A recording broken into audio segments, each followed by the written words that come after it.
Howdy y'all, Michael Harmon with Fly Life Utah. Wanted to take a moment to show you how to tie this guy. Hot Spot Scud. Shrimp. Gammarus. Whatever you want to call it. I really like this version. I think it's very lifelike. When you compare it to the real deal, it's very, very close. And it's very, very easy to tie. Let's jump in and show you how it's done. We're going to be using a few different products today, the first of which is this UTC vinyl ribbing in midge-size clear.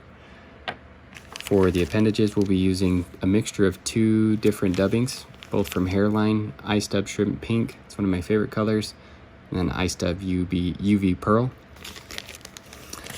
For the hook, we're going to use a Firehole Outdoors Sticks 3/16 size 16. For the segmentation, we're going to be using Hareline Magic Quills, clear with the dark edge, size medium. For thread, we're going to be using UTC 70 denier Ultra Thread Fluorescent White, Stoneful Bobbin. For resins, we're going to use a few different resins. Solar Res, thin hard for the body, primary resin that we'll be using. For some accent pieces, we'll be using this Gulff black, very good stuff. And then something that I discovered recently that might help out a few of you, but there are these gel polishes that are UV cured.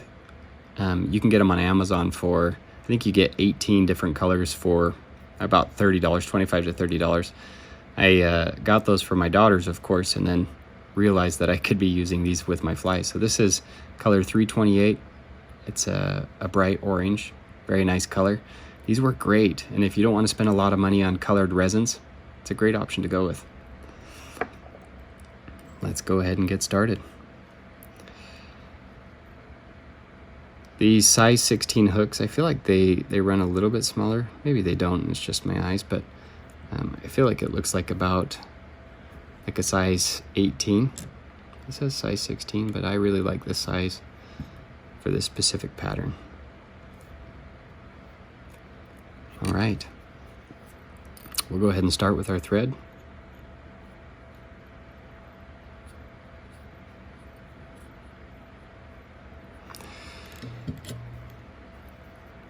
This is my first fly tying video.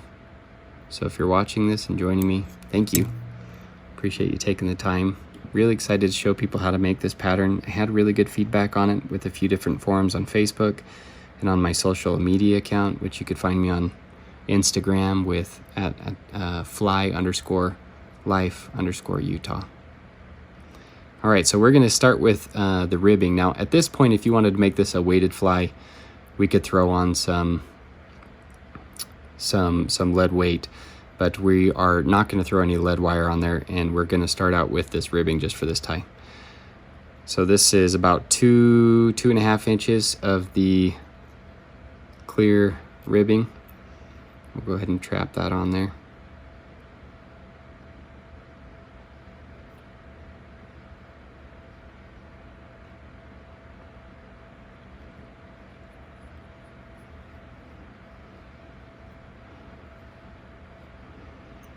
Sheesh, I'll tell you what, when you're on video and tying, you start thinking about all of the little mistakes. I just almost snapped my string. Did you see that? Or when I'm talking about making mistakes. It's kind of funny. I feel like that's similar to when you have to spell, like writing on a whiteboard or something at work, and in front of everybody, you're like, wait, is that how you spell that word? Like, that's what I'm doing right now with tying this fly, even though I know how to do it. Okay, so what we're gonna do now is we tied in that ribbing. We're gonna tie in these quills. Now, these quills are really cool, like a standard quill where they're, they taper, bigger on one end, smaller on this other end. You can get about 3 of these tied with one single quill. Normally what I do is I like to cut the top portion of it out of there. You can see about how much I'm cutting off, and then I start with that middle piece because I like the taper in it. I think it gives me just a little bit more segmentation, but you can start it however you would like to do it. We're going to go ahead and trap this on there, so I'm going to work my thread back. Trap it on the end. Whoa.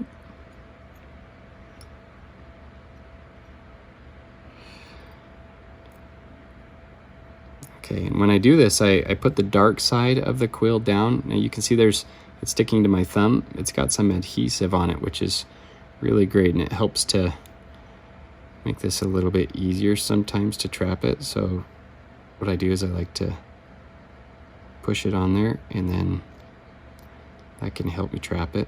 In this case, oh, I just moved that.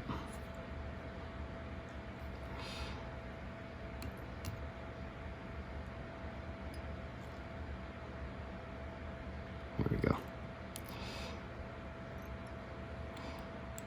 We'll just work our way back there. Doesn't have to be pretty.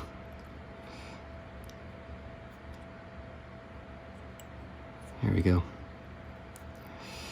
Now, an option that you have in the fly that I showed you at the beginning, I use this, but I put on some feathers from a pheasant, just hackle from the lower part of the pheasant.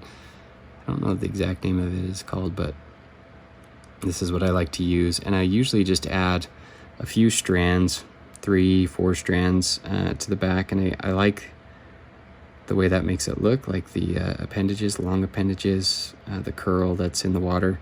I think that's really cool. And so we're going to add that to this specific version, because that's what I showed you at the beginning with that fly that I tied. So we'll do that again. So I'm taking just 4 strands off of this feather. I'm going to cut it right there. It's about the size, and I want them to stick off of the back probably about that length, about the length of the shank that I've covered in thread there. So we're going to go ahead and pinch that off where we want that. We'll work our thread back. What did I do there? There we go. Did something weird to my thread there. Got hooked.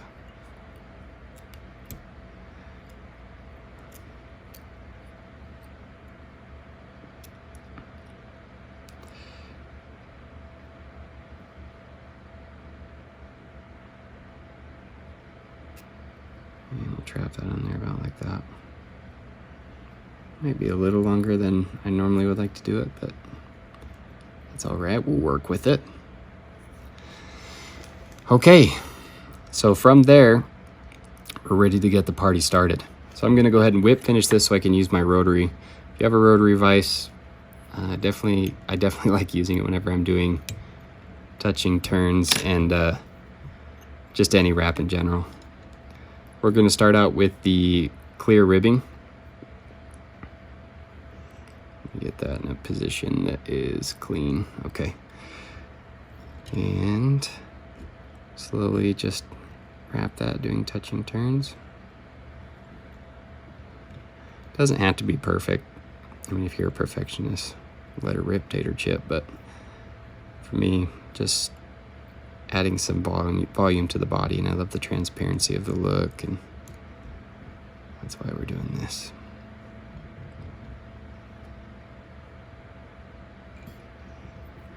Okay, and we'll trap it. This stuff is pretty strong, so you don't have to worry about snapping it. Give it a little bit of a stretch. And let's trap it one more time.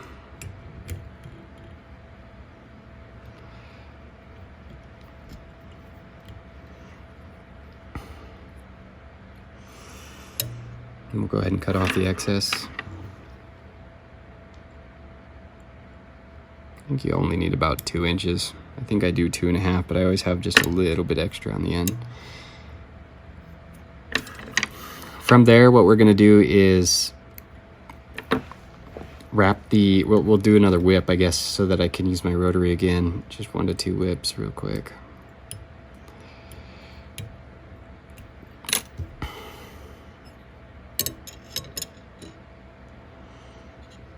Okay, so sticky side is this side, so I'm going to wrap it with that.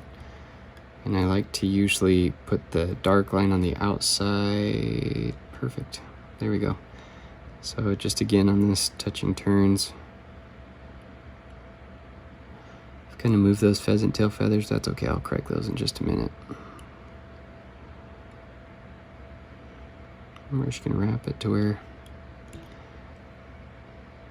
turns out just as we like it.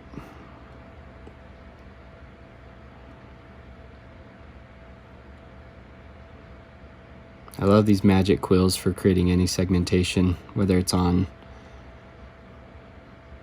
a beaded nymph or an emerger, whatever that may be. I use it on quite a few different patterns. Go ahead and trap that on there. I like that it sticks too. It makes it a little easier for trapping. If you let it go, it doesn't unwind. That's kind of nice for duffers like me.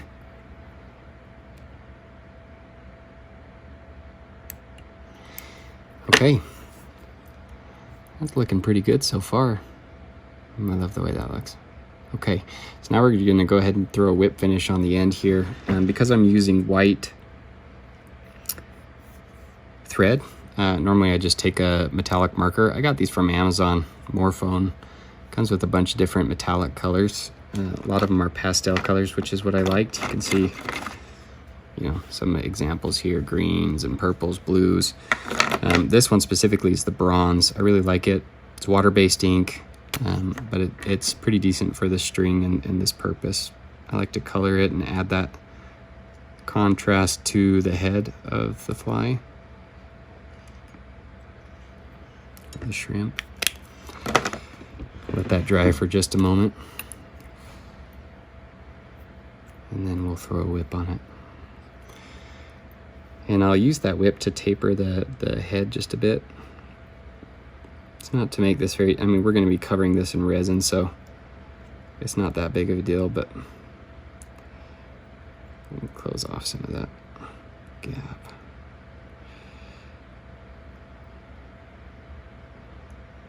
Get a little taper in there.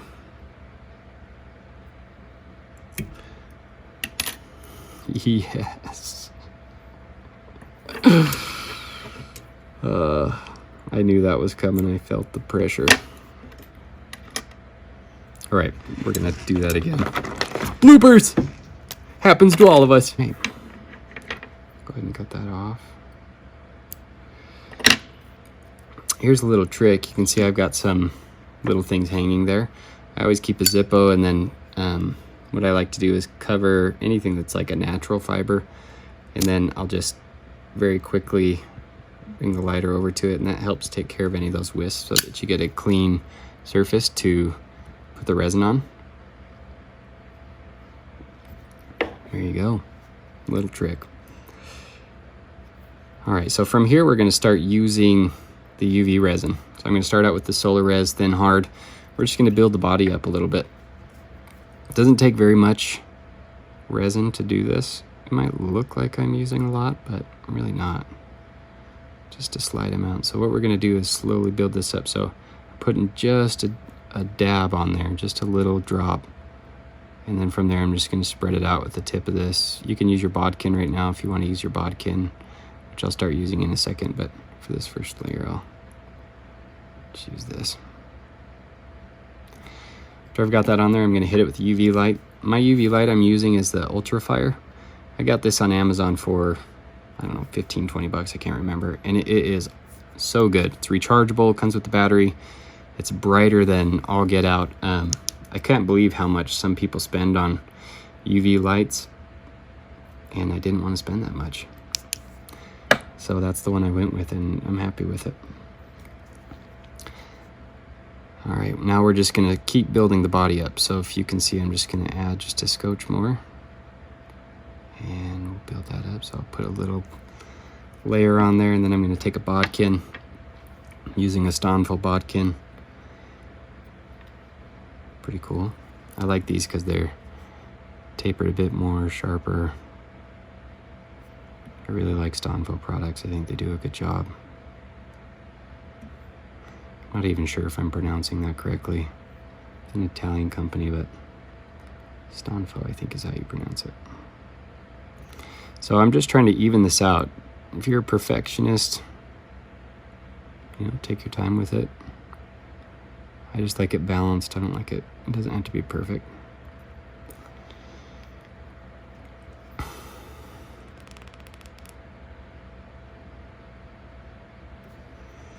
Add just a bit more there. Kind of work my way back.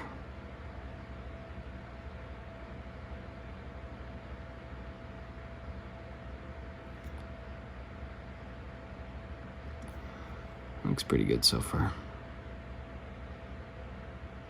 Don't worry about the bottom for now. I'll show you what we're going to do in a second on the bottom. Go ahead and torch it. You can see that segmentation when I put that UV light over it. Looks so cool. So realistic. Yeah, that body's about where I want it. Now I can add the Parasite to it. So this little hot spot, it's created from a thornhead parasite worm that attacks the shrimp, and it creates this spot, which is an attractant to trout specifically. In order to complete its parasitic life cycle, it needs to transfer itself to a different host, which in this case is the ideal host is a trout. So learned that one from Barry Clark. If you haven't checked out his channel, he's amazing as a fly tyer, and I love how he educates you on why we do what we do with these patterns, and that is a tidbit of information that he shared.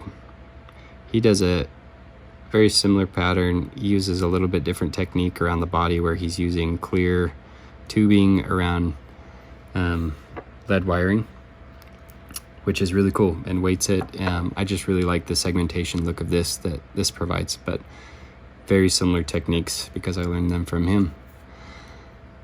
We'll just go ahead and nuke that. So we're just adding a small dab of this orange. You can see that it reacts very well to the UV.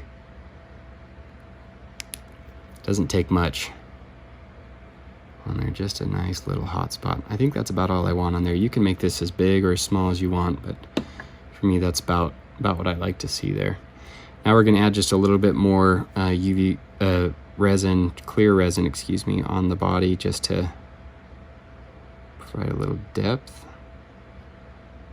to that hot spot in the body.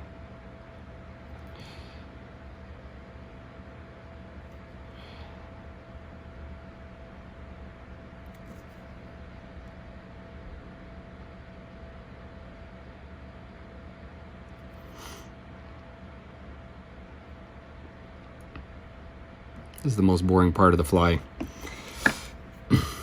Layer after layer. Okay. Nuke that one last time. I think that looks pretty good. I like the shape of it. I like the depth that I'm seeing there. Now we're going to add some contrast. Now this is where I'm going to use the last UV color that I showed, which was that Gulff black. This stuff is so good. I love it. You can also use, you know, that Beetles gel nail polish. They have black, and it would work just fine with this. So you don't have to use the Gulff stuff. This is really good stuff though. So actually, rather than applying this here, I don't know what I'm doing. I'm talking and trying to do this at the same time, which isn't what I normally do. So I usually have like a business card or a little sticky note on my desk, and I just put a little droplet of this Gulff on it, and then I'm going to take my bodkin and get on the tip just a titch of that black resin. And then on the top of this, I like the contrast that this creates. I'm going to create about like a racing stripe down the center of the body, making a little bit darker towards the head. It doesn't take very much to do this. I'm using such small amounts.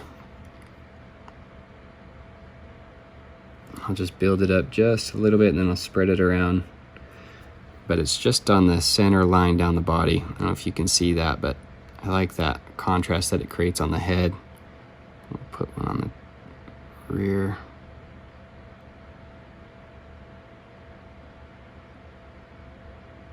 Even it out a little bit. If you screwed up, put too much on there, just wipe it off. Start again. or spread it around, take some off with the bodkin. I like that, that looks good. You can see what I did there, it's so light. And this light's drowning it out just a little bit too that I've got on it, but it's a little more contrasting when you look at it in person. Let me see if I can adjust the light to too much. All right, I don't know if you can see that. I really like the way that that looks. Okay, let's nuke it. Duke 'em, duke 'em. All right. Like it. There we are so far. Now let's focus on the bottom. So with this part, what we're gonna do is add just a little bit of resin to the bottom here and spread it out just a bit. Just takes a scotch.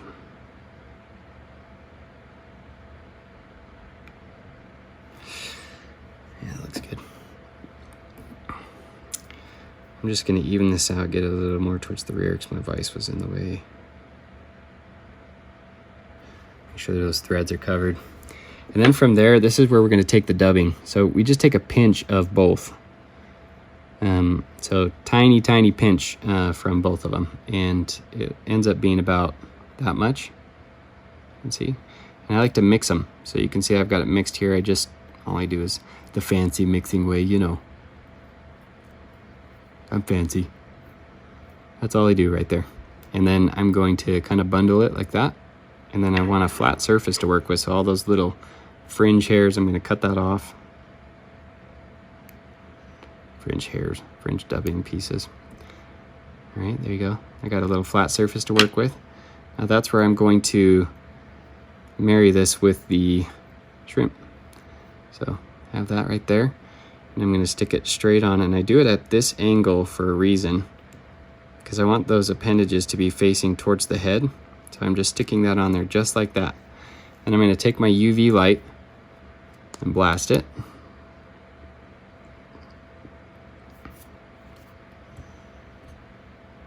I love this little trick. This is something that Barry taught me, and I've been using it ever since. I don't use any other way to attach appendages to any type of scud. All right, so that's it right there. And then what I'm gonna do is trim off all this excess now. So we just take all that and cut it the length that we want those to be. Got a little bit too much there. Just clean it up. When we place it at that angle, you can see that you kind of get some of these moving forward, and I really like that look of the antennae. Kind of pinch that on the side a little bit. That's okay. There you go. We'll clean up some of these on the sides. We don't need those.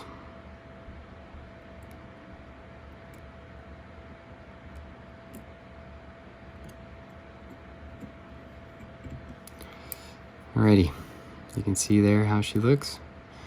Let's clean up a few of these small ones on.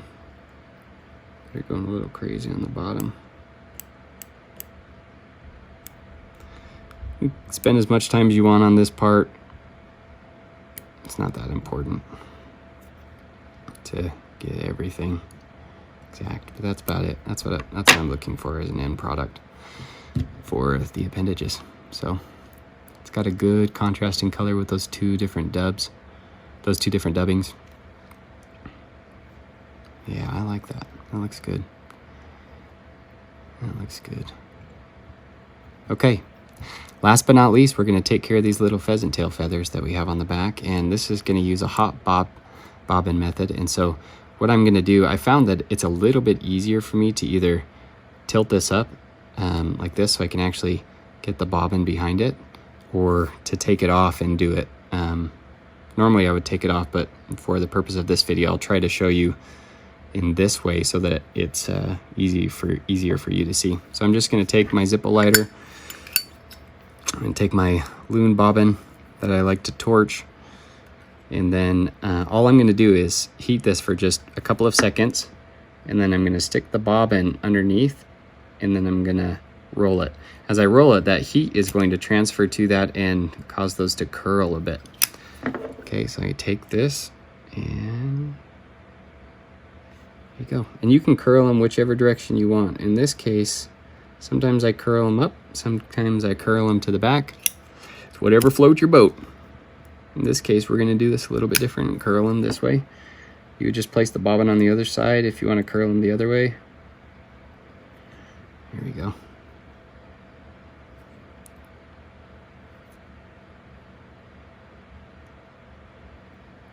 Kind of lost a little bit of heat out of there. Let's try that one more time. These are a little bit longer than I normally do it. Normally I'd have it just about 3/4 of this size.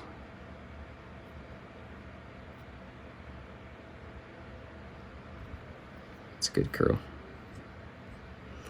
I like that. That's a good curl. You can do a little bit more if you want, but for me, I kind of like the way that looks. I think that turned out all right.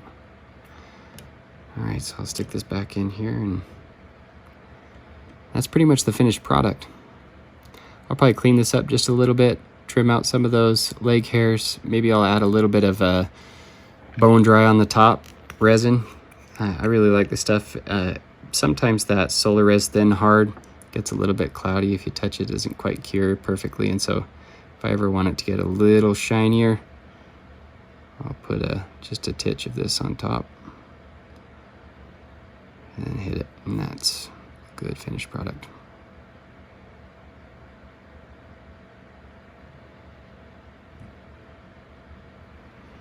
Solar res bone dry. If you don't have it, you should.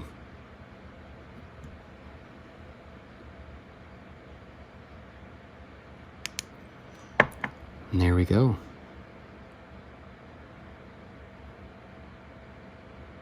Give it a try. Let me know what you think. Weight it, don't weight it.